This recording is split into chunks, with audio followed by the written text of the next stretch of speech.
सुनने वाला, हाँ देखने सुनने वाला तू जा, और यहाँ पर कोई नहीं,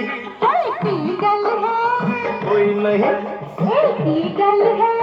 कोई नहीं। तेरी आंखों से लगता है कि तू कल रात को सोई नहीं।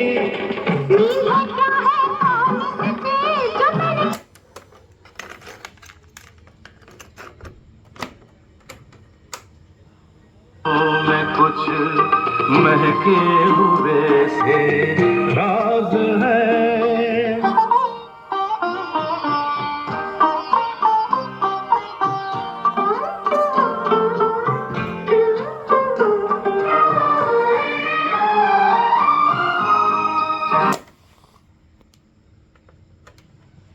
के मुद्दे पर भारत और चीन के विशेष प्रतिनिधियों के बीच वार्ता का 25वां दौर कल पेइचिंग में आयोजित किया गया।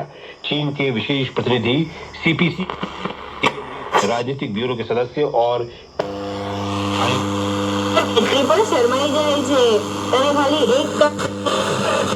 મચ્છર ફેલાય છે અને આ મચ્છર ઘરમાં જમા થયેલા પાણીમાં ઉત્પન્ન થાય છે. તો આપણે મચ્છરને ઉત્પન્ન થતા કેવી રીતે અટકાવી શકીએ?